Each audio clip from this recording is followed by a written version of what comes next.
Pour notre dernière session du jour, nous allons parler des modes alternatifs de résolution des conflits et du droit du sport. Notre modérateur est maître François Carrard, ancien directeur général du Comité international olympique, à qui je cède immédiatement la parole. Merci infiniment et bonjour mesdames, messieurs les bâtonniers, chers consoeurs, chers confrères. Nous allons vous parler effectivement pendant le temps qui reste jusqu'à ce que vous vous tourniez vers des nourritures beaucoup plus matérielles et attirantes sur les problèmes de résolution des droits du sport. C'est pour nous quatre un honneur, un privilège et un grand plaisir de faire cette présentation devant vous. J'ai à mes côtés, les noms sont à l'écran. D'abord, directement à ma droite, le professeur Denis Oswald, avocat, ancien bâtonnier, dirigeant sportif. Il a été secrétaire général de la Fédération internationale d'aviron, président de la Fédération internationale d'aviron. Il est membre du Comité international olympique, membre du comité exécutif du Comité international olympique, avocat, c'est dire qu'il a connu toutes les facettes possibles des litiges dans le sport.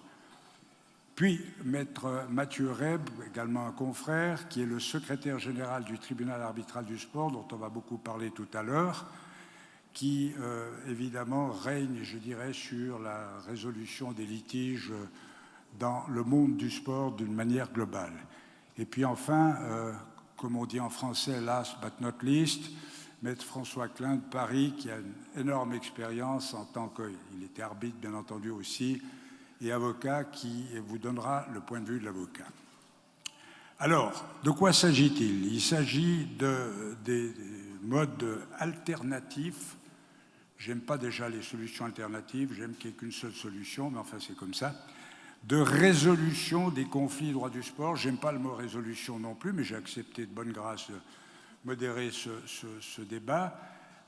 Pourquoi? Parce que je pense que notre rôle d'avocat, de plus en plus dans tous les aspects de la vie sociale et juridique, est de mettre l'accent sur la prévention et d'aller en amont.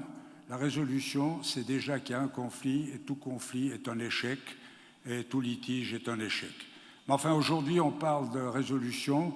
Nous serons ravis d'être invités au prochain congrès dans la même formation pour vous parler de la prévention. Enfin, je n'ai pas demandé à mes collègues, mais simplement pour bien montrer que la résolution n'est pas la prévention. Et moi, je considère que la prévention est un élément essentiel. Alors, de quoi s'agit-il? Le sport. Le sport, le droit du sport. Certains disent toujours que le droit du sport est au droit en général ce que la musique militaire est à la grande musique, donc espèce de sous-catégorie. Je pense qu'il n'y a pas de véritable droit du sport, il y a simplement l'application de toutes les catégories possibles de droit aux situations conflictuelles ou autres en matière de sport. Et alors, avant d'entrer dans le vif du sujet, j'aimerais demander qu'on mette à l'écran le drapeau japonais. Le drapeau japonais, c'est ce que certains de mes amis ont qualifié cette image. Alors, c'est ni un drapeau et ça n'a rien à voir avec le Japon, mais comme vous voyez, les couleurs finissent par représenter au drapeau japonais. Alors, sur cette image, j'ai essayé de vous présenter la position respective du sport, de l'ordre juridique et de la société en général, l'évolution du 19e jusqu'à nos jours et puis l'avenir. Le grand cercle bleu représente le monde, la société dans laquelle nous vivons toutes et tous. C'est la société telle que nous la vivons. À l'intérieur de ce cercle bleu, si vous êtes à gauche, je suis d'abord au 19e siècle, il y a un carré blanc qui représente l'ordre juridique. On voit qu'au 19e siècle, l'ordre juridique, avec tout ce que ça suppose de régulation, de normes, de lois, de prescriptions, était encore relativement modéré. Et puis assez petit, dans la société, un petit cercle rouge, c'est le sport. Le sport au XIXe siècle, au fond, n'avait pas d'impact sur l'ordre juridique. Il n'y avait pas de vrai conflit, on acceptait toutes les décisions, on ne se plaignait pas, on se serrait la main, c'était la grande époque du fair play. Si vous voyez maintenant la figure du milieu, on voit 20 et 21e siècle, la société reste plus ou moins ce qu'elle est dans sa dimension. L'ordre juridique a évidemment lourdement augmenté avec tout ce que cela représente, notamment de régulation, encore un terme que je déteste. Mais vous voyez le sport qui est de plus en plus intégré dans l'ordre juridique. Et c'est là la zone où les conflits commencent. Autrefois, il n'y avait pas de recours, pas d'appel, pas de contestation. Et maintenant, on est dans cette zone où on voit que le sport a pris une place énorme dans la société, dans la vie sociale, économique, politique, économique. Donc c'est un phénomène qui est gigantesque et qui s'intègre dans l'ordre juridique. Et puis l'avenir, c'est ce que j'appelle le drapeau japonais. C'est un clin d'œil au fait que, pour beaucoup de choses d'ailleurs, l'avenir, malheureusement ou heureusement, c'est pas à moi d'apprécier, se trouve à l'Est et très loin d'ici. Le sport est complètement intégré et le sera de plus en plus dans l'ordre juridique. Ça veut dire quoi? Ça veut dire beaucoup de conflits possibles. Alors les conflits sont multiples, les parties aux conflits sont multiples, les athlètes, leurs familles, leur entourage, les entraîneurs, les médecins, les physiothérapeutes, les coachs, les officiels, les organisateurs d'événements, les fournisseurs, les partenaires, les mécènes, les médias, les détenteurs de droits sur événements, les clubs, les écoles, les universités, les fédérations sportives nationales, régionales ou internationales et les pouvoirs publics, les ministères des Sports et les autorités régionales, locales ou nationales. Quant à la nature des litiges, tout est possible en matière de sport. C'est pour ça que je disais qu'il n'y a pas de droit du sport, mais il y a les problèmes juridiques au sein du sport. Vous avez par exemple les athlètes qui sont évincés d'une sélection pour des championnats. Vous avez des athlètes ou autres et leurs entourages qui sont suspendus pour des motifs justifiés ou non. Vous avez des procédures parfois pénales en cas de violence excessive dépassant des normes, des règles de jeu. Vous avez à cet égard des procédures pénales parfois. Il faut faire la différence entre la norme purement sportive et la norme juridique, et notamment pénale. Vous avez toutes les sanctions, c'est un domaine immense concernant les affaires de dopage et de corruption, de manipulation des résultats, au plan national, au plan local parfois et au plan international. Il y a enfin aussi tous les litiges de nature pécuniaire, des indemnités de transfert, des subventions qui ne sont pas versées, etc. Tout cela, ce sont des litiges parfaitement possibles en matière de sport.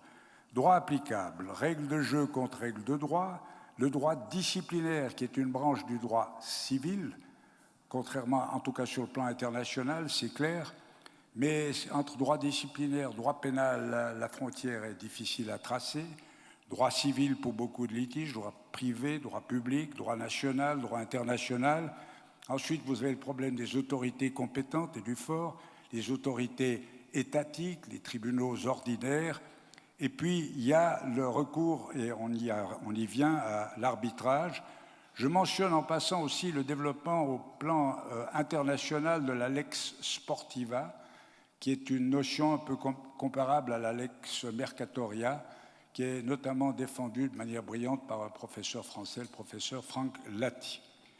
Et puis, je voudrais encore relever l'importance aussi de l'accroissement des coûts, les problèmes liés à l'assistance judiciaire pour se défendre les parties dans le cadre de ces litiges sportifs, l'importance que prend la médiation, les formes de conciliation et les procédures arbitrales, l'importance alors croissante et absolument, et je terminerai par là, du rôle du tribunal arbitral du sport dont on va vous parler tout à l'heure, dont le secrétaire général est ici présent, car le tribunal arbitral du sport est véritablement devenu, de manière consensuelle et parfois forcée aussi lorsqu'il exerce ses attributions comme chambre d'appel, la véritable juridiction sportive de dernier ressort pour toutes sortes de litiges sportifs dans le monde, de caractère national parfois et international, etc.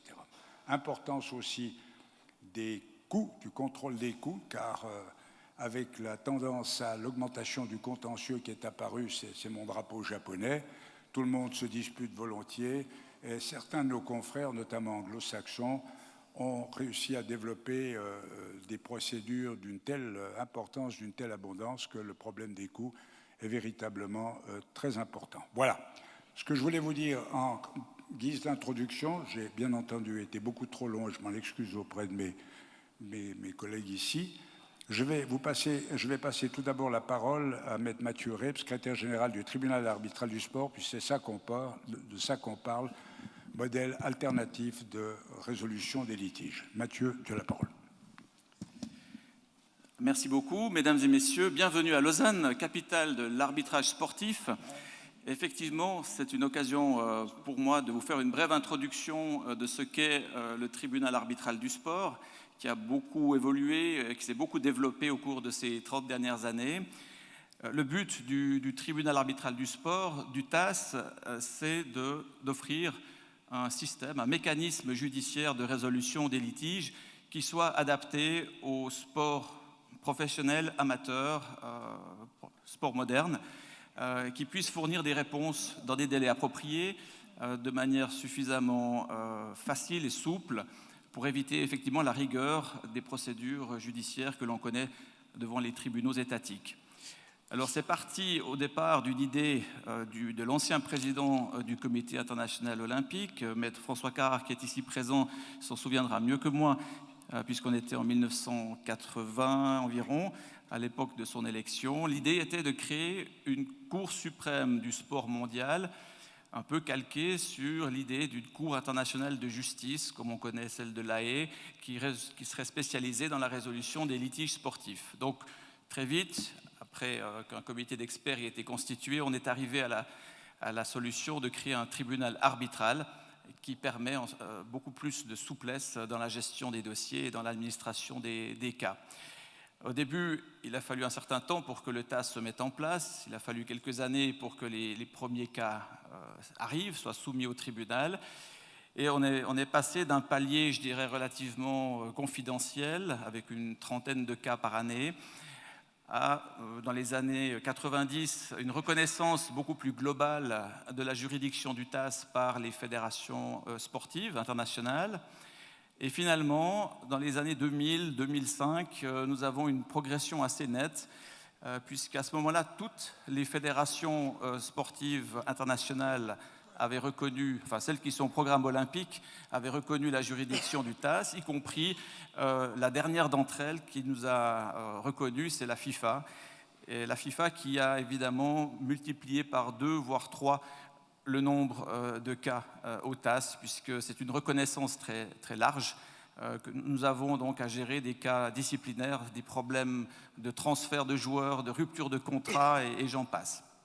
Donc, on est parti effectivement d'une trentaine de cas par an. Aujourd'hui, à l'heure actuelle, en 2018, nous avons environ 600 procédures par année que nous gérons au TAS. Toutes n'aboutissent pas à une sentence finale, mais disons que nous en enregistrons à peu près ce nombre-là.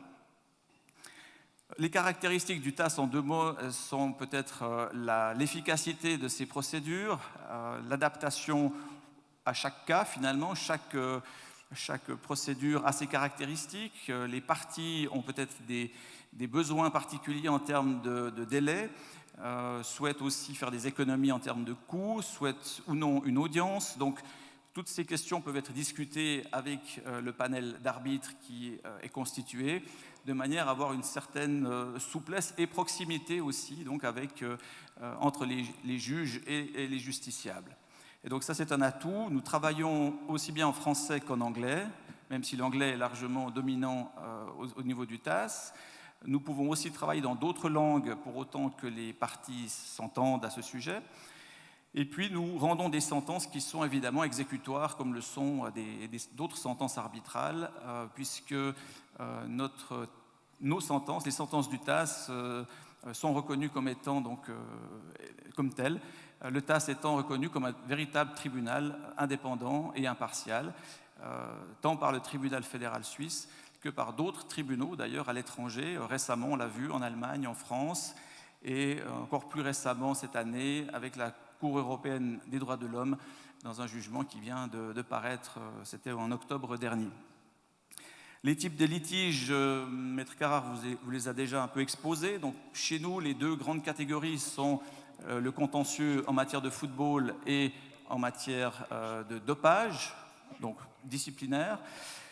Nos procédures, nous en avons quelques-unes. 2 procédures arbitrales. La procédure que nous appelons ordinaire, qui est une procédure d'arbitrage classique, où le TAS agit comme instance unique. Et puis, vous avez la procédure d'appel, lorsque le TAS est saisi d'un appel contre une décision prise par une fédération internationale. Et puis, nous avons aussi une procédure de médiation que nous avons mise en œuvre depuis 1999. Et nous mettons sur pied aussi des petits tribunaux qu'on appelle tribunaux ad hoc pour gérer les litiges qui surviendraient pendant certaines compétitions multisports comme les Jeux olympiques, les Jeux asiatiques, les Jeux du Commonwealth et la Coupe du monde de football. Avant de passer la parole à mes 2 confrères, je rappelle peut-être aussi, par rapport à ce qui a été dit tout à l'heure, que les coûts qui sont au tribunal arbitral du sport sont variables en fonction du type de litige. La procédure peut être gratuite, notamment lorsque l'affaire est disciplinaire et a un caractère international. Elle sera onéreuse lorsque nous avons affaire à un litige contractuel, litige de contrat de sponsoring ou problème de rupture de contrat de travail, par exemple. Et nous avons par contre aussi un système d'assistance judiciaire. Nous avons un fonds qui permet de venir en aide aux athlètes, aux individus, donc aux personnes physiques qui n'auraient pas les moyens de financer une procédure au TAS ou d'être représentés par un avocat. Donc ce système est en place et fonctionne assez bien et c'est donc aussi une réponse à des problèmes, à des obstacles financiers qui pourraient survenir. Voilà, dans les grandes lignes, une petite introduction. Je vais vous rendre la parole et puis on pourra certainement discuter tout à l'heure encore. Merci Mathieu.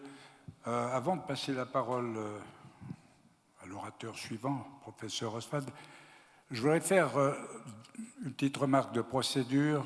Nous nous efforcerons après ces exposés préliminaires d'ouvrir le dialogue et de donner la parole pour toutes les questions. Donc si vous avez des questions, notez-les, on les prendra le plus vite possible pour pouvoir échanger. Je vais encore donner un exemple pour illustrer bien pourquoi il a fallu en arriver à ces solutions d'arbitrage, parfois plus ou moins forcées, il faut bien le dire. Je l'ai dit tout à l'heure, une chambre d'appel est devenue un peu un arbitrage forcé. Mais on a vécu dans le domaine du sport, j'ai vécu ça moi-même il y a quelques décennies, des solutions invraisemblables.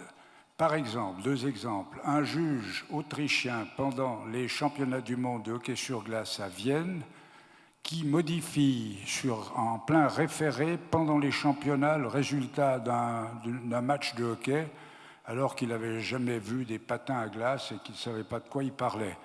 Imaginez le championnat qui se déroule, une équipe qui réussit par des artifices de procédure à saisir un juge de référé qui n'a jamais entendu parler de sport et qui dit c'est pas juste, il faut changer le résultat. Il change le résultat, ce qui fait qu'une équipe qualifiée est disqualifiée, celle qui était, enfin, bref, un désordre total par quelqu'un certainement bien intentionné, mais qui ne comprenait rien au sport.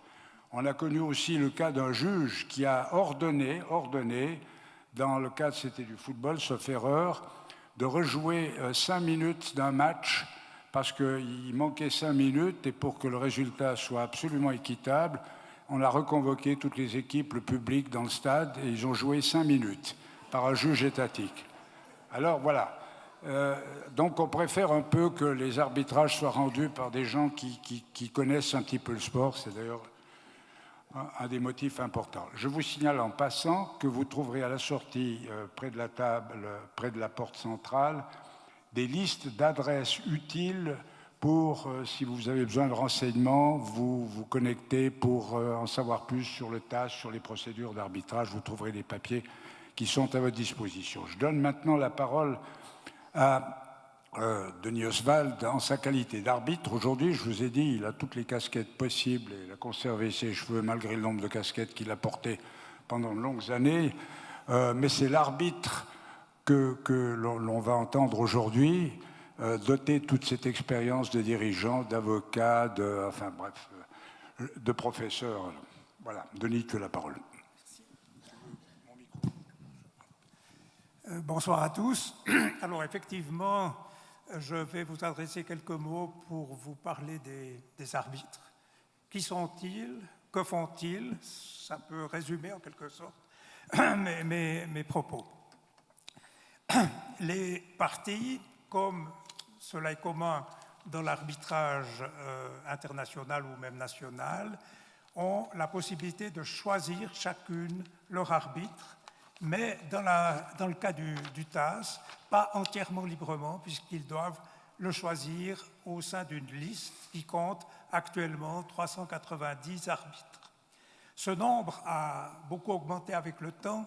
Les premières années, je ne sais plus, 30, 40 arbitres, je faisais partie de ce lot de précurseurs, en quelque sorte, d'arbitres de la première heure. Et bien entendu que le besoin se fait sentir d'avoir une bonne répartition géographique, une bonne répartition des langues et aussi des systèmes juridiques. Donc, avec le temps, le nombre a augmenté, ce qui fait que même si cette liste d'arbitres est critiquée par certains spécialistes, malgré tout, il reste quand même un choix assez vaste pour les parties pour choisir leur arbitre. Les arbitres qui figurent dans cette liste, et cela fait suite aux propos de Maître Carrard, non seulement ont une formation juridique en principe solide, mais ils doivent aussi avoir une expérience du sport et du droit du sport précisément, puisque le TAS est une institution spécialisée dans la résolution de ce nombre de litiges et que le but était précisément d'éviter les situations qui ont été décrites par Maître Carrard tout à l'heure et qui font sourire maintenant et qui ne seraient certainement plus possibles. L'arbitre, lorsqu'il est choisi, doit naturellement assurer les parties et le TAS qu'il est indépendant des parties. Et là, les règles sont relativement strictes avec une procédure qui permet à la partie adverse de contester l'indépendance d'un arbitre. Par exemple, lorsque celui-ci a fonctionné à plusieurs reprises au cours d'une période relativement courte pour la même partie, ou a été fonctionné, c'est peut-être pas un terme correct parce que l'arbitre ne fonctionne pas pour une partie, mais il est désigné par une partie. Et il est vrai que dans le sport, où souvent il faut appliquer des dispositions, non seulement le droit ordinaire en général, mais aussi les dispositions spécifiques des fédérations internationales de sport. Lorsque les fédérations ont trouvé un arbitre qui a pris le temps d'étudier les détails des réglementations du sport en question, souhaite construire sur ses compétences et travailler ou désigner en tout cas le même arbitre, mais là il y a aussi des limites. Bien entendu, comme dans tous les arbitrages, l'arbitre n'est pas le représentant des parties, il est désigné par les parties et on a eu quelquefois, précisément au début de la vie du TAS, avec des arbitres qui venaient de systèmes qui ne connaissaient pas l'arbitrage, une tendance à estimer qu'elles devaient défendre la position de la partie qui les avait désignée. Donc on a eu quelques situations un peu rocambolesques, mais je crois que cette période est révolue et que les arbitres actuellement sont parfaitement au courant de leur responsabilité. Maître Reb a parlé tout à l'heure des deux systèmes d'arbitrage, l'arbitrage ordinaire, l'arbitrage d'appel. La désignation du surarbitre, donc de la personne qui va présider le panel, est différente dans le cas de l'arbitrage ordinaire, puisque ce sont les deux arbitres qui doivent se mettre d'accord sur un surarbitre, alors que dans le cas de l'arbitrage d'appel, c'est le président ou la présidente de la chambre concernée qui va procéder à cette désignation. Lorsque les arbitres ont été désignés, bien entendu, leur tâche principale va être d'étudier le dossier, de rafraîchir le cas échéant leur mémoire en ce qui concerne le droit qui va être appliqué. Et il arrive assez fréquemment qu'il y ait un contact préalable entre les parties pour résoudre une question ou l'autre de procédure. Par exemple, savoir si on va admettre une pièce produite tardivement par les parties ou, le cas échéant, savoir si une audience sera nécessaire ou si on considère que finalement le dossier est complet, et en particulier lorsque les parties ne souhaitent pas faire entendre des témoins, on peut parfois supprimer toute audience, ce qui permet de gagner du temps et de l'argent pour les parties. Voilà en gros en quoi consiste la fonction d'arbitre. Bien entendu que nous serons à votre disposition pour vous en dire plus tout à l'heure. Merci infiniment. Vous voyez déjà que l'arbitre Oswald recueille les premiers applaudissements. C'est un hommage à son indépendance. Avant de passer la parole à Metlin, je voudrais encore donner une idée de l'ampleur, au fond, de l'activité que tout ceci représente, parce que pour ceux ou celles qui n'en ont pas tout à fait l'habitude, on parle de quoi? On parle du mouvement olympique qui comprend 206 comités nationaux olympiques distincts dans le monde. Vous imaginez les possibilités de disputes, de désaccords, de litiges et de conflits qui peuvent impliquer l'intervention d'avocats et, le cas échéant, d'arbitres. On parle aussi de plus de 150 fédérations sportives internationales qui sont regroupées notamment dans l'Association globale des fédérations internationales sportives, qui a d'ailleurs elle aussi son siège à Lausanne, comme le TAS. Là aussi, vous pouvez imaginer des conflits de compétences, des conflits de concurrence, de rivalité entre des sports qui chacun veut dominer. Et on voit ça en particulier, par exemple, dans les arts martiaux, où il y a tellement de sports, de disciplines, d'écoles, de styles, qu'il y a souvent des difficultés, des litiges. C'est donc dire que c'est un champ d'activité absolument immense qui s'ouvre à vous toutes et à vous tous comme avocats, que de contribuer à assister les parties qu'ils méritent dans le cadre des litiges sportifs. Je pense qu'il est important de se rendre compte de l'importance de tout ceci. Et je vais maintenant passer la parole à Maître François Klein, qui est un des avocats parisiens les plus expérimentés, notamment dans le domaine du sport, mais pas seulement, qui vous donnera le point de vue un peu de l'avocat, parce que qui dit conflit non résolu dit avocat, arbitrage, et je pense que c'est très important d'entendre. Et puis après ça, nous pourrons échanger et passer à des questions et des réponses. Maître Klein. Merci François. François, vous avez commencé en indiquant que vous étiez en faveur de la médiation, ce qui était déjà un paradoxe, pour passer ensuite la parole à Mathieu, qui lui est, excusez-moi de l'expression, le patron du contentieux sportif. Mais je dois vous dire que je partage votre sentiment et que ça me rappelle un dossier qui est arrivé il y a quelques années au cabinet. Les parties avaient essayé de discuter et de trouver une médiation. Et la lettre qu'on trouvait, la dernière lettre qu'il s'était échangée, c'était notre client qui écrivait à son adversaire. Et les termes étaient les suivants: puisque nous n'arrivons pas à nous entendre entre personnes intelligentes, j'adresse le dossier à Maître Klein. Il avait compris qu'effectivement, il aurait mieux fait de passer par la médiation. Alors, encore un paradoxe, on me demande de jouer le rôle d'avocat ici, et ça fait bientôt 16 ans que je suis arbitre au TAS, et je rends hommage à François Carrard encore une fois, puisqu'il a été le président de ma première formation, et que j'ai à cette occasion pu comprendre l'intérêt effectivement de la procédure d'arbitrage en matière de sport et de la spécialisation qui était absolument nécessaire. Schizophrène pour schizophrène, Mathieu Reb m'a beaucoup aidé, puisque alors qu'au début de mon activité, les avocats pouvaient à la fois, alors qu'ils étaient arbitres au TAS, intervenir comme avocats au TAS. Aujourd'hui, je pense que c'est une bonne chose. On ne peut pas, si on est arbitre au TAS, présenter un dossier et soutenir un dossier. C'est quoi le droit du sport ? Quelqu'un m'a dit tout à l'heure en m'accueillant très gentiment: « Ah, des avocats de droit du sport, enfin pas d'avocats d'affaires. » Ah, alors là, je m'inscris là encore en faux. Je vais être, comme je suis le seul Français ici, il faut que je n'ai pas mis de gilet jaune, mais je vais être un peu le trublion. Non, et je sais que j'ai de nombreux confrères dans la place. le droit du sport est devenu aujourd'hui, et on le sait quand on pratique cette partie du droit, lorsque j'ai commencé dans le cabinet dans lequel je suis aujourd'hui en 85 et on a fait en interne du droit du sport, j'étais le jeune avocat qui s'occupait des petits dossiers comme ça, parce que le droit du sport, ça n'avait aucun intérêt, il faut bien le dire. Aujourd'hui, le droit du sport, c'est pour certains cabinets, parmi les plus importants, des cabinets anglo-saxons importants, français importants, de toute nationalité, c'est une véritable activité. Ça peut être un département de cabinet de droit des affaires.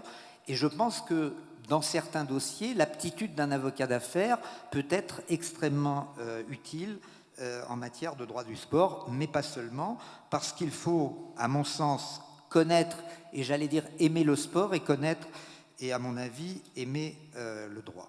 Alors, comparaître ici comme avocat, et je vois dans la salle quelques avocats qui ont plaidé devant moi en tant qu'arbitre, et je n'ai pas dû toujours leur donner satisfaction, ils doivent se demander pourquoi, mais parce qu'il fallait bien qu'il y en ait un qui joue le rôle de l'avocat, et comme je sais qu'il y a beaucoup de praticiens ici, je dois leur dire que, en tant que praticien, le droit au TAS est un droit extrêmement bien fait, avec une procédure extrêmement bien faite. Je ne flatte pas Mathieu parce qu'il est à mes côtés, c'est parce que je le pense, parce qu'il n'y a pas le petit livre rouge, mais le petit livre vert. Le petit livre vert, c'est le Code des procédures au TAS, qui est extrêmement utile, qu'on peut trouver d'ailleurs, on trouve ces dispositions sur Internet. On a une jurisprudence qui est maintenant, vu le nombre de cas qui est évoqué devant le TAS, Mathieu vous en a donné le nombre récemment, tout à fait à votre disposition.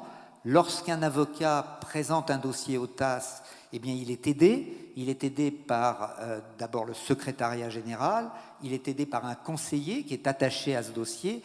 Et donc, l'avocat n'est pas totalement perdu comme devant certaines juridictions, parce que lorsque j'essaye d'appeler un greffier devant les tribunaux de droit commun à Paris, il n'est pas toujours très aimable et pas toujours très accueillant. Quand on s'adresse au TAS, en tant qu'avocat, on vous donne les renseignements qu'il faut. Et donc, c'est une institution qui est bien faite. Je voudrais rappeler également, puisque je suis là aussi un peu comme français, qu'il existe d'autres voies de résolution alternatives que le TAS. Il y a des résolutions internes qui peuvent se passer. Le CNOSF, le Comité national olympique du sport français, a créé sa chambre arbitrale. Je suis arbitre dans cette institution et je dois dire que les avocats français ne doivent pas le savoir parce qu'il y a très peu de dossiers. Je crois que ça a été créé il y a 4-5 ans et j'ai été désigné dans un seul dossier et à ma connaissance, les autres arbitres ne l'ont pas été. Donc le mode de résolution alternatif est, pour les raisons qu'on vous a déjà expliquées et pour lesquelles je ne vais pas revenir, extrêmement important pour le sport, parce que le sport est une discipline tout à fait particulière, dans laquelle il y a des règles tout à fait particulières, et la connaissance à la fois de la matière et des règles est extrêmement importante. Alors, j'ai dit en ce qui concerne le TAS ce que j'avais à dire. Je pense que, comme je suis souvent désigné pour des dossiers qui concernent l'Afrique, que je constate pardon de le dire, une meilleure appréhension aujourd'hui du fonctionnement du TAS par les avocats africains. Et j'incite tous les jeunes confrères qui aujourd'hui s'intéressent au droit du sport, qu'ils peuvent prendre ou pas comme un droit des affaires, ça c'est leur problème, mais c'est un droit dans lequel j'ai un jour siégé avec un arbitre qui fait des arbitrages internationaux extrêmement importants, et évidemment les dossiers de droit du sport n'ont pas cette importance financière.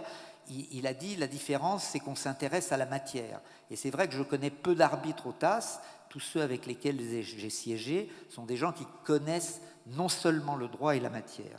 Donc j'incite les jeunes confrères, et je vois qu'il y a beaucoup de représentants de l'Afrique ici, je les invite à se spécialiser, à appréhender ce qu'est le droit du sport. Je rappelle, s'il y a quelques avocats français dans la salle, que nous avons une spécialité.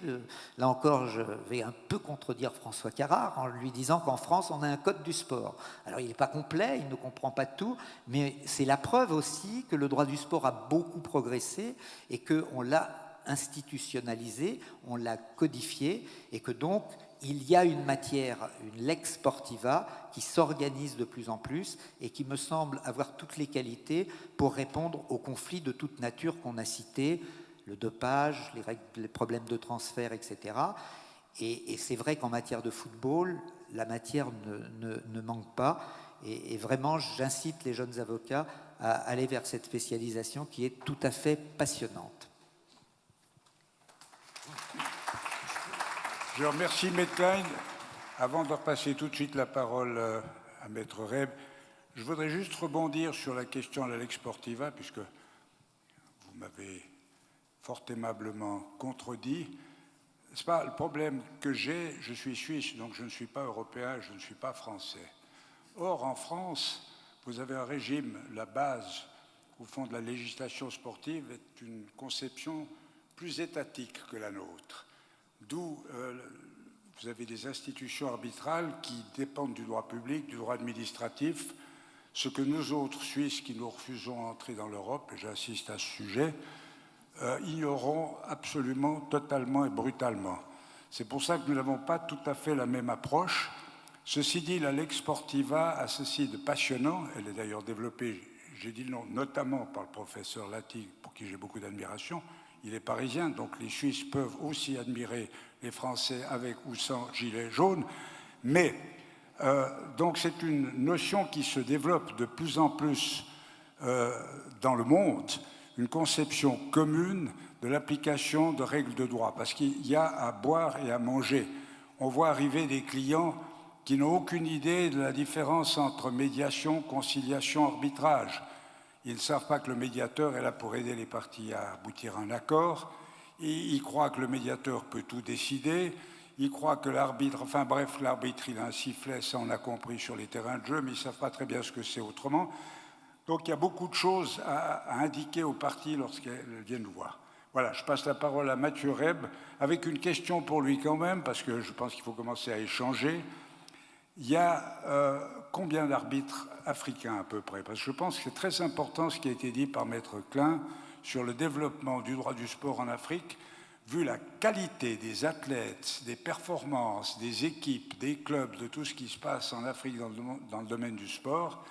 Je pense que c'est intéressant pour notre audience de savoir combien il y a de dossiers peut-être par année d'une part au TAS, et puis combien il y a à peu près d'arbitres africains. Parce que la spécificité du sport africain, elle est très importante. Alors, je peux directement répondre à cette question. Donc, nous avons une moyenne de 550 à 600 dossiers d'arbitrage par an, une dizaine de dossiers de médiation, et puis, selon les années olympiques, nous avons encore ces fameuses procédures ad hoc que nous enregistrons lors des compétitions internationales.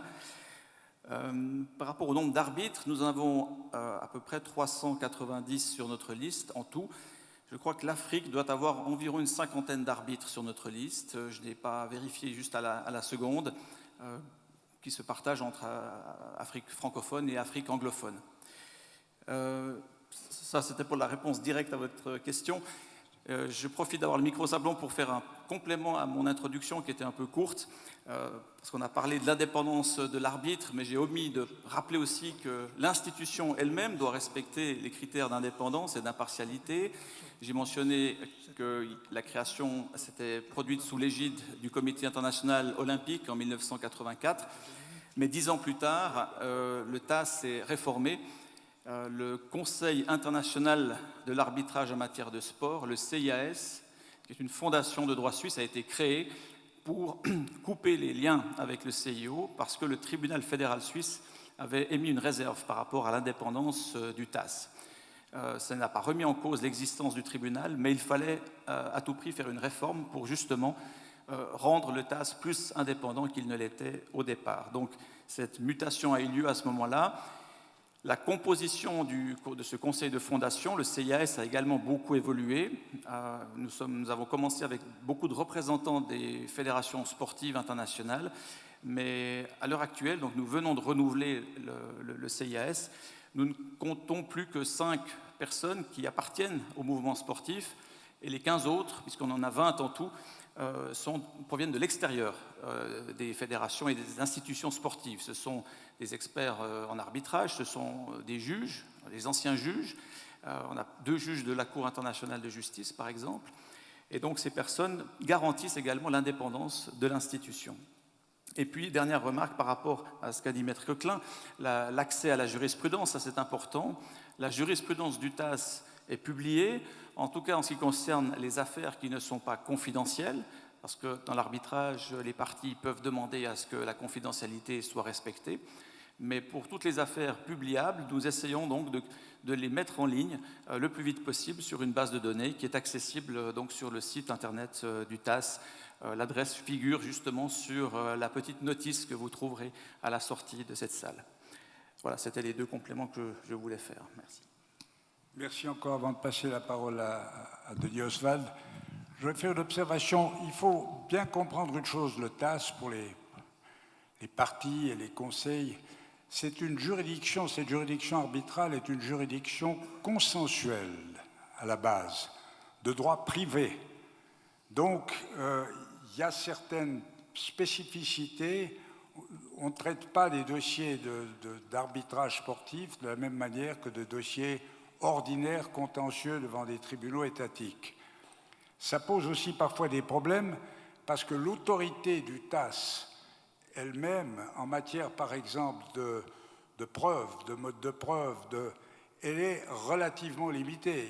Elle n'a pas un pouvoir de contrainte, elle n'est pas en mesure d'adresser ce que les Américains adorent, subpoena, c'est une façon de se rappeler que le latin existe même aux États-Unis. Donc c'est une juridiction assez particulière. Je voudrais encore ajouter qu'il faut bien admettre aussi qu'à partir du moment où comment conclut-on, comment entre-t-on en arbitrage devant le TASS, on doit signer, il faut une clause compromissoire écrite qui peut se trouver dans des statuts ou qui peut être une clause spécifique pour un litige.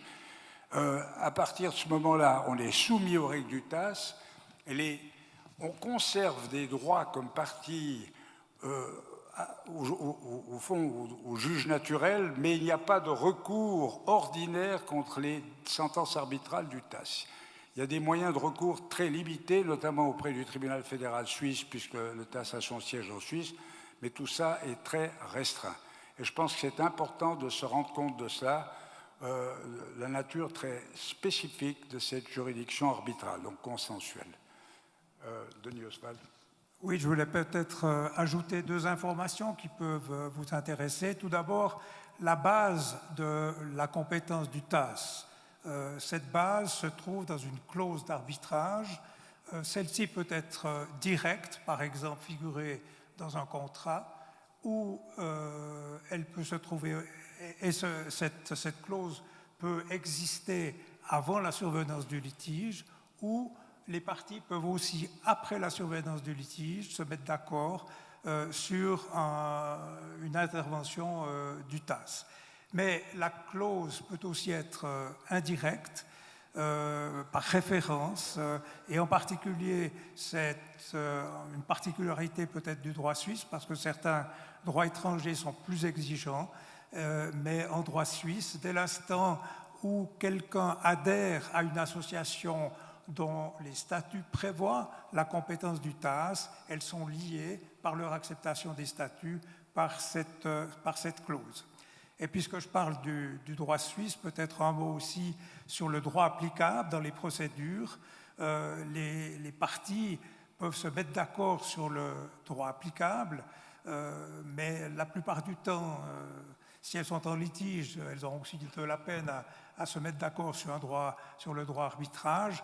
Donc le droit qui va être déterminant dans ce cas-là, c'est le droit suisse par défaut, si on veut.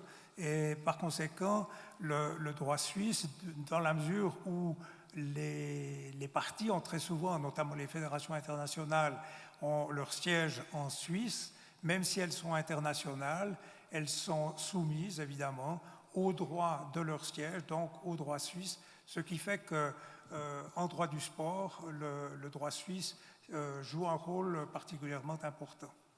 Voilà, deux compléments. Avant d'ouvrir peut-être le débat dans la salle, je voudrais citer un exemple très précis de la manière concrète dont se déroule une procédure arbitrale que j'ai trouvée d'autant plus excellente que c'est un dossier que j'ai perdu. Donc je suis très à l'aise pour dire que j'ai été battu devant le TASS à plate couture. Mais le tribunal arbitral, dans cette affaire qui était assez complexe, qui soulevait des problèmes juridiques, notamment assez fins, a adopté une position que j'ai trouvée sur le plan au fond, de l'accès à la justice excellente. Les arbitres nous ont dit, écoutez les avocats, votre paperasse, enfin ils ne nous l'ont pas dit comme ça, mais enfin on l'a compris, vos mémoires, votre paperasse, tout ça on a compris. Pour nous les problèmes, on s'est réunis avant l'audience, on a au fond fait une liste des problèmes qui nous intéressent. Tout ce que vous écrivez est passionnant, mais nous, voilà ce qui nous intéresse. Et il y a 10-12 questions à peu près qu'on aimerait passer en vue avec vous. Alors on va les prendre l'une après l'autre. Et on a passé tout l'après-midi, pendant 3-4 heures, les avocats de part et d'autre, au fond, à répondre tranquillement à des questions du tribunal arbitral dans une conversation comme nous l'avons maintenant. Ça a permis de faire sortir tous les points, toutes les questions juridiques, tranquillement. On avait notre jurisprudence, on avait nos notes, on connaissait nos dossiers. Ça s'est déroulé sous la forme d'une conversation, je dirais, passionnante, tout l'après-midi. Et puis, au fond, personne n'a plaidé. Il n'y a eu pas de plaidoirie d'introduction ni de plaidoirie à la fin. Et puis, je pense que la justice a été très bien rendue. Je suis à l'aise pour le dire, puisque j'ai perdu, je le regrette. Je déplore encore, Maître Ebb, d'avoir perdu ce dossier, mais c'est comme ça. Il faut savoir accepter les victoires comme les défaites. Mais c'est véritablement une possibilité que vous n'avez jamais devant un juge étatique, de pouvoir tranquillement débattre, démontrer les problèmes. Donc, de ce point de vue-là, c'est une procédure extrêmement importante. Moi, je crois que le moment est venu, si vous êtes d'accord, mes chers collègues, pour voir s'il y a des questions dans la salle. Je sais que vous êtes tous attendus pour des réceptions monumentales au musée olympique, mais voilà. Alors, il faudrait peut-être des micros. Si celles ou ceux qui parlent veuillent bien s'identifier et dire d'où ils viennent et à qui ils dirigent leurs questions. Comme ça, on gagnera du temps. Premier, monsieur. D'accord. Confrère, je dois dire, excusez-moi, monsieur. Vous êtes un monsieur et un confrère, voilà. Bien sûr, merci. Je vous remercie beaucoup, d'ailleurs. Je suis Maître Markinson Gentil, digne représentant d'Haïti, pour ne pas dire du barreau d'Aquin. Ma question est donc la suivante. À qui? Et ce sera adressé à l'avocat. On a su remarquer qu'il y a en quelque sorte deux branches. Il y a le SIAS et il y a le TAS. On a beau parler du TAS, mais on n'a pas vraiment communiqué quelles sont donc les saisines de ces deux branches et quels sont donc leurs rôles. Je vous remercie de m'avoir visé par cette question, mais je crois que mon voisin de gauche est beaucoup plus habilité à répondre à cette question. Je peux vous dire comment fonctionne le TAS comme avocat et comme arbitre, mais le reste, Mathieu le possède. N'oubliez surtout pas le SIAS également. On n'en a pas beaucoup parlé. Effectivement, en réalité, comme nous faisons juste une introduction, le sujet est encore un peu général. Mais pour parler plus précisément du CIAS, donc c'est bien l'organe qui chapeaute l'institution qu'est le TAS. C'est une fondation de droit suisse. Donc ce conseil est un conseil de fondation composé de 20 personnes qui sont cooptées, un certain nombre d'entre elles par le Comité international olympique, par les fédérations internationales sportives et par les comités nationaux olympiques. Cela fait en tout 12 personnes sur les 20 qui sont choisies par ces trois organisations. Mais ce que je disais tout à l'heure, c'est que malgré tout, ces organisations sportives ont préféré, pour la plupart, désigner des personnalités qui proviennent de l'extérieur du monde sportif, de l'extérieur du mouvement olympique, notamment pour garantir l'indépendance et l'expertise de notre institution. Ces 12 membres dont je viens de parler choisissent ensuite 4 membres supplémentaires qui sont censés représenter ou en tout cas provenir du monde des athlètes. Et puis ça nous porte à 16 personnes. Les 16 ensuite vont choisir 4 derniers membres qui sont totalement en dehors des organisations sportives. Ça peut être des anciens ministres, anciens juges ou des personnalités comme ceci. Les 20 membres se réunissent en moyenne 2 fois par année pour discuter des questions de budget, de finances, de stratégie en général, et pour revoir par exemple la liste des arbitres. Par contre, ces personnalités ne sont pas des arbitres elles-mêmes, n'ont aucun impact, aucune influence sur la gestion des procédures d'arbitrage. Ce sont des personnes qui s'occupent vraiment de la gestion de l'organisation. Qu'est-ce que je peux dire de plus encore sur le CIAS? La représentation, oui, nous avons actuellement 11 hommes et 9 femmes. Donc, pour le monde sportif, c'est plutôt un bon ratio, je dirais. Et puis, la représentation géographique aussi est assurée. Donc, les 5 continents sont représentés. Il y a une petite majorité pour l'Europe, mais en réalité, nous avons des représentants vraiment de de toutes les régions de la planète. Voilà, donc ça c'est un peu le résumé. Je voudrais encore juste ajouter, pour qu'il n'y ait aucun malentendu pour le praticien que je suis, enfin, les praticiens que nous sommes, au fond, en clair, le CIAS n'a pas d'importance. Enfin, j'exagère un peu, mais nous ne plaidons pas devant le CIAS, ce n'est pas une autorité de recours, ce n'est pas une instance, elle ne rend pas de décision dans les litiges, elle est une autorité qui supervise en quelque sorte les activités du TAS. Donc au fond, elle ne joue aucun rôle pour les avocats et les parties dans la pratique quotidienne. Monsieur tout au fond, qui levait la main depuis très longtemps, vous avez le micro. Bonjour, je suis Nathan Laguerre du barreau de Port-au-Prince et je suis un grand passionné de sport. Mais en fait, ma question s'adresse à M. Reb, c'est sur la question du délai raisonnable par rapport au TAS. J'entends évoquer cette question en illustrant mes propos par 2 exemples qui se sont produits en Haïti. Je vais rapidement. Il y a un club haïtien qui a été victime d'une décision de la Fédération haïtienne de football par rapport à un match. Il y a eu recours par devant le TAS et la sentence est rendue, le championnat était déjà commencé et il y a eu beaucoup de difficultés après pour intégrer ce club dans le championnat parce que la sentence est intervenue beaucoup de temps après. Et très récemment, la sélection haïtienne de basketball a été victime d'une décision de la Fédération régionale de basketball et la compétition s'est déroulée, la sélection haïtienne est disqualifiée, le TAS est saisi, mais le championnat est terminé, on est donc éliminé. Donc, par rapport à cela, je voudrais que vous abordiez avec moi et avec tout le monde ici présent la question du délai raisonnable, que ce soit par rapport au traitement des dossiers ou encore par rapport aux sentences rendues. Merci. Alors, je ne vais pas me focaliser sur ces 2 exemples parce que je ne les connais pas par cœur. Mais ce que je peux dire, c'est que si le cas est urgent, que les parties sont identifiées, qu'on arrive à savoir quel est le délai, justement le délai raisonnable pour lequel il faut rendre une décision, à ce moment-là, nous pouvons faire une procédure accélérée. Mais il faut que les 2 parties soient d'accord. Si, par exemple, l'appelant demande une procédure accélérée et que la partie intimée dit non, c'est exclu parce que je veux garder mes droits, mes délais, etc., nous ne pouvons pas l'imposer.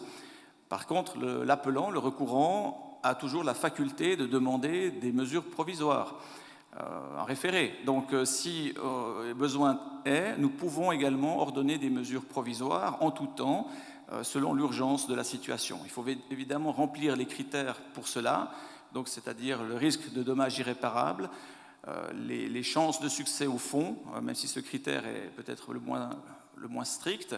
Et le 3e élément, c'est la pesée des intérêts en présence donc, pour les 2 parties. À ce moment-là, donc, nous pouvons effectivement influencer sur le cours des choses, mais il appartient véritablement aux représentants des parties de nous informer et de signaler cette urgence.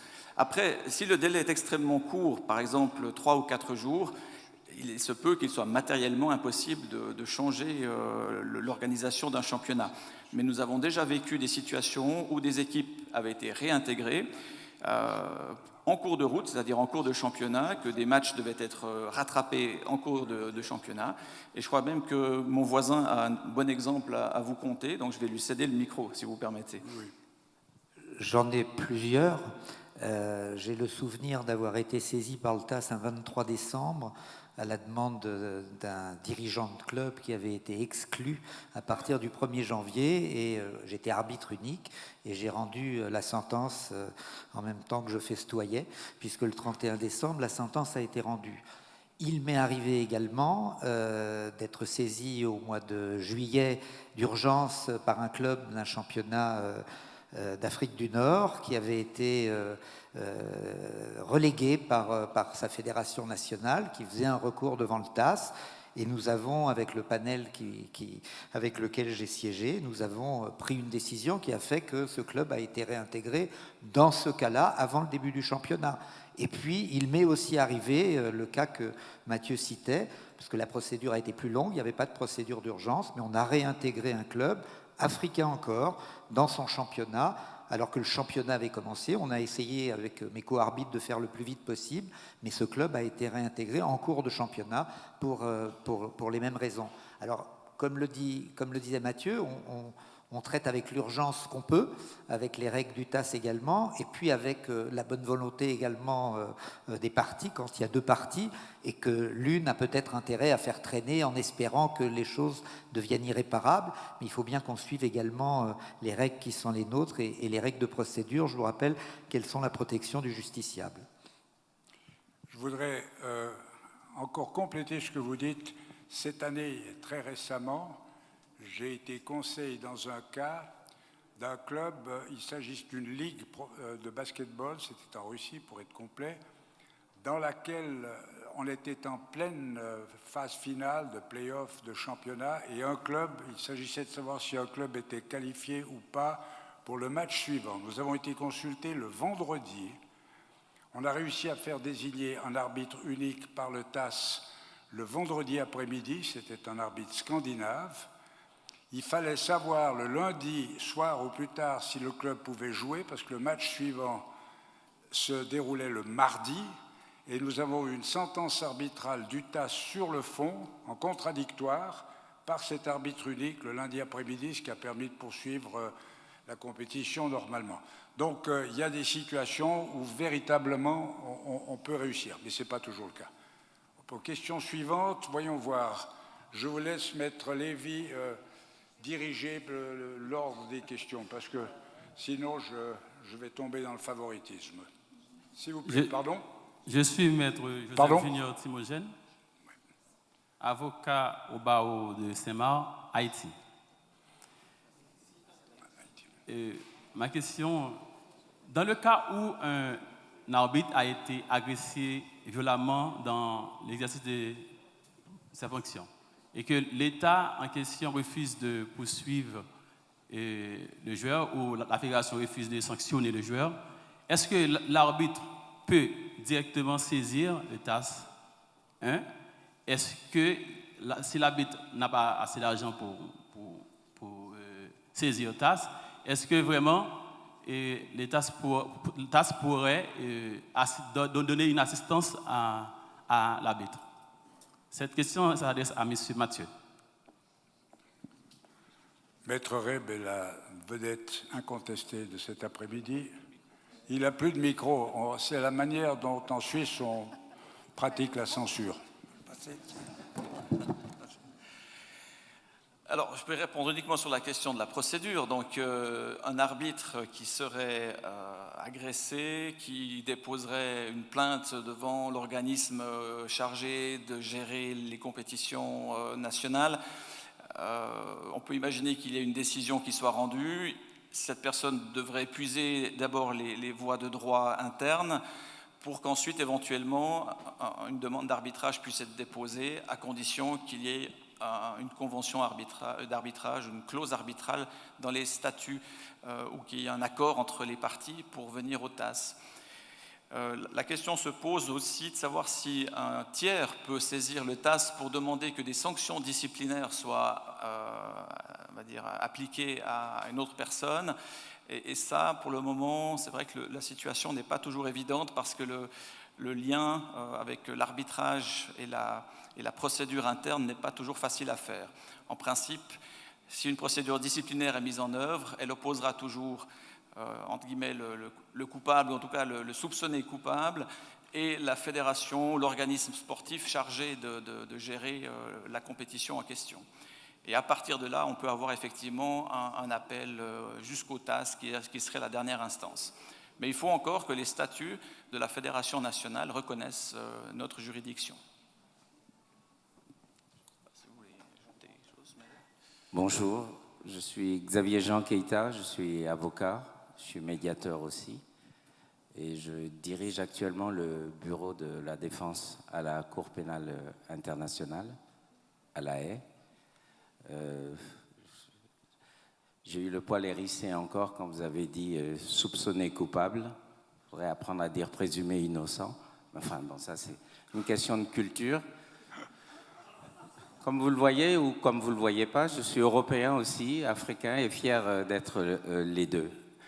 Ma première question, c'est pourquoi votre matière, qui est une nouvelle niche et pour laquelle je vous remercie de cette introduction, pourquoi votre matière, le sport, est tant entachée de scandales?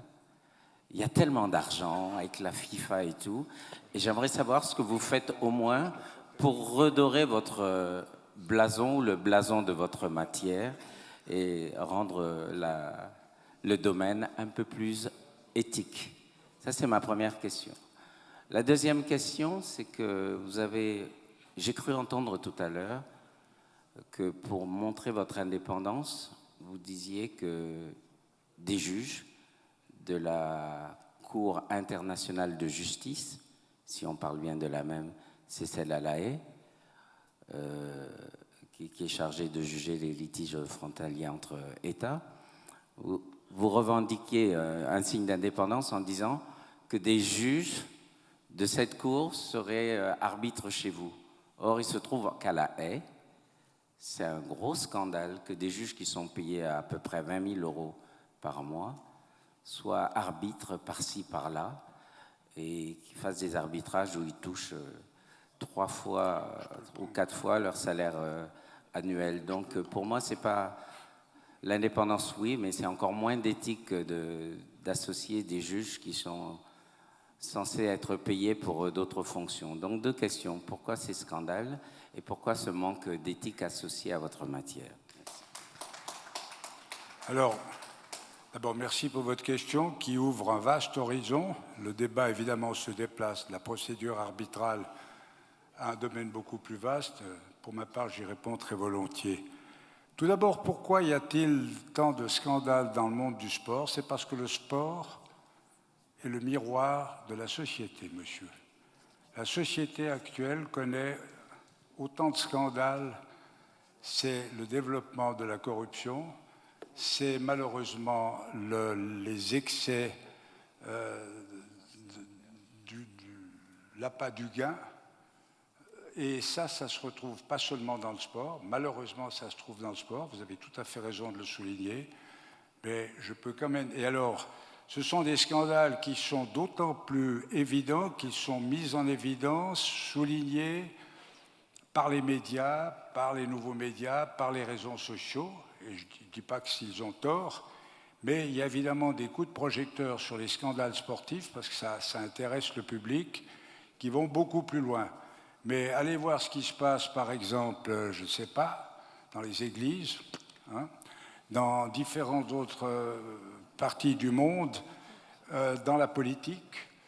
Je me souviens d'une époque où les scandales, la Commission européenne, de l'Union européenne, portaient sur des centaines de millions. C'était une vieille époque. Eh ben, c'était en 8e page dans les journaux, alors qu'un scandale sportif fait la une. Ceci dit, vous avez raison, il y a des scandales dans le sport, mais je crois pouvoir vous dire que les autorités s'efforcent de lutter, mais effectivement, on ne peut pas nier une certaine réalité. Malgré tout, le sport reste porteur de valeurs éthiques et des institutions font de très grands efforts dans ce sens. La deuxième question est intéressante parce que vous avez fait allusion au statut des juges de la Cour internationale de justice. Nous parlons de la même institution.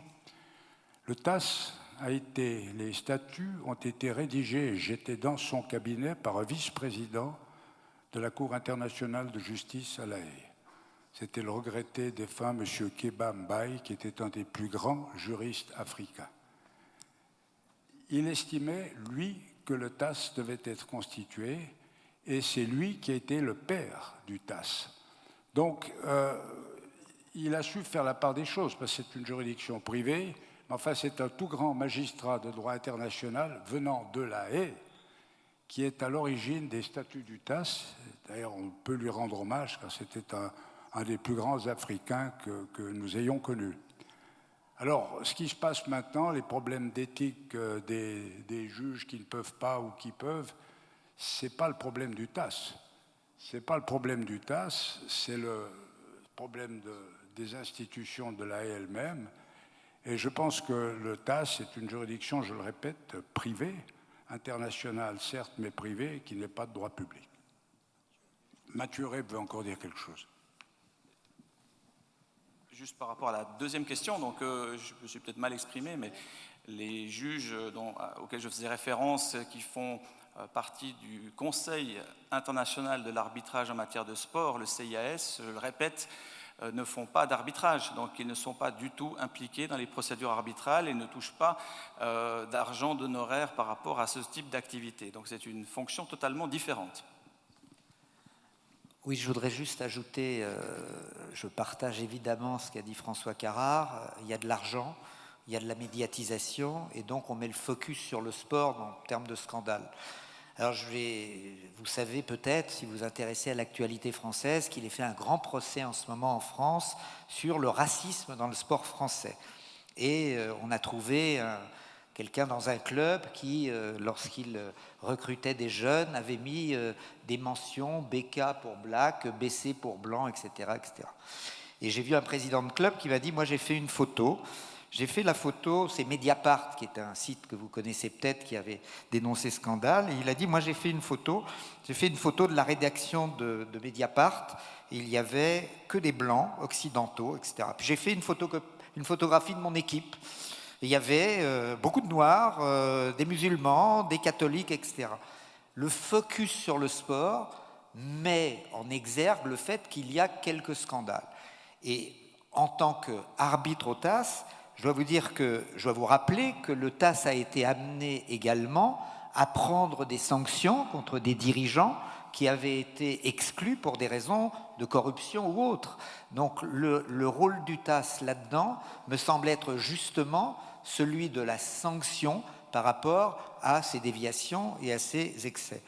Et en bientôt 16 ans de présence au TAS, je peux vous dire que l'indépendance des arbitres est quelque chose auquel on tient beaucoup, et on y tient absolument, et que quelqu'un qui ne serait pas indépendant au TAS, dans une formation arbitrale, ça se verrait, et sa réputation serait vite faite, et je pense qu'il ne serait plus jamais désigné, et certainement plus coopté pour la fois d'après. Donc, je comprends, et effectivement, vous dénoncez quelque chose qui est un phénomène sociétal. Il existe dans beaucoup d'autres domaines, mais nous sommes médiatisés, et il y a beaucoup d'argent dans le sport, donc on en parle plus que dans d'autres matières.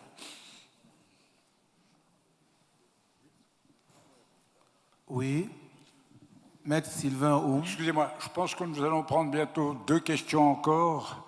On m'a rappelé à l'ordre, vous avez des autobus qui vous attendent. Mais allez-y, on prend encore 2 questions. Maître Sylvain Oum, avocat au barreau du Cameroun. Ma question s'adresse à tout le panel. Que peut faire le TAS lorsque une confédération africaine, notamment la Confédération africaine de football, retire la compétition au Cameroun après avoir modifié le cahier de charges en cours d'exécution? Que peut faire le TAS à ce sujet? Bon, avant de mettre Maître Reb dans le bain, si j'ose dire, sur cette question, je voudrais dire que la Confédération, vous êtes en train de citer, à mon avis, précisément un cas que la Confédération en question peut soumettre au TAS.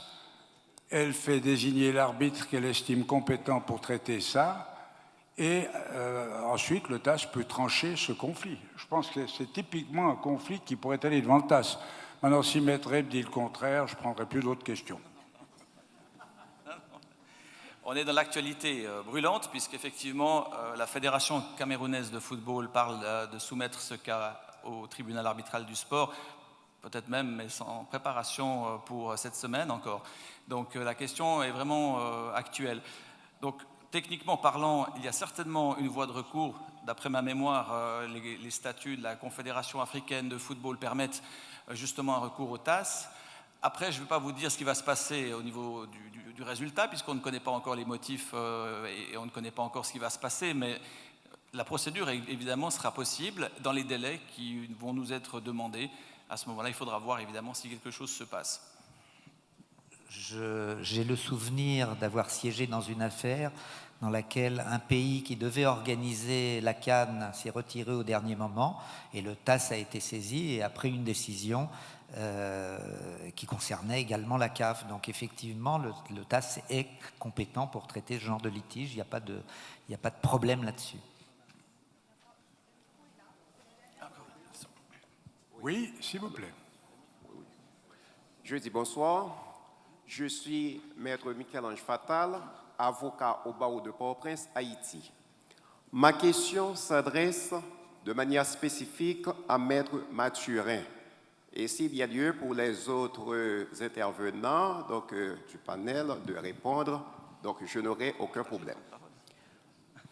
Dans le cas de litige opposant deux équipes, soit de basketball ou de football, quand l'une des deux équipes saisit un tribunal arbitrage quelconque visant à statuer sur son litige, alors sur le litige, le grief même qu'elle a contre un résultat quelconque, n'y a-t-il pas des effets suspensifs en la matière pouvant permettre à l'équipe donc, ayant le grief d'obtenir ou du moins d'avoir un résultat judiciaire tout à fait satisfaisant? Je reprends. Non, c'est bon. Ça va? Je vous réponds. La possibilité de demander et d'obtenir un effet suspensif existe au TAS. Typiquement, dans des cas disciplinaires ou des questions liées à justement, le déroulement d'une compétition, l'athlète ou le club ou la fédération qui aurait un problème disciplinaire, une sanction, une suspension, peut demander un effet suspensif de manière à ce que la situation en vigueur puisse perdurer jusqu'à l'issue de la procédure au TAS, jusqu'à la décision finale. Donc cette faculté existe. Je ne sais pas si vous voulez ajouter quelque chose, mais... Non, pas du tout. Bien, je crois que nous sommes arrivés au terme de cette séance. Déjà, au nom de mes collègues du panel, je tiens à vous remercier toutes et tous, chers consoeurs, chers confrères, pour votre patience et votre compréhension et votre attention. Nous aimerions que vous sortiez d'ici en ayant pris conscience de l'importance de ce domaine, parce que véritablement, on y trouve tous les problèmes possibles, y compris notamment, nous n'avons pas parlé des droits de l'homme, mais qui sont de plus en plus évoqués et invoqués aussi devant les instances arbitrales. Je répète qu'à la sortie, vous trouvez sous forme d'une feuille A4 les adresses des sites auxquels vous pouvez vous adresser pour plus de compléments. Encore une fois, nous vous remercions de votre attention. Nous remercions les organisateurs d'avoir donné l'occasion de mettre ce coup de projecteur sur le droit du sport. Mesdames, merci, merci.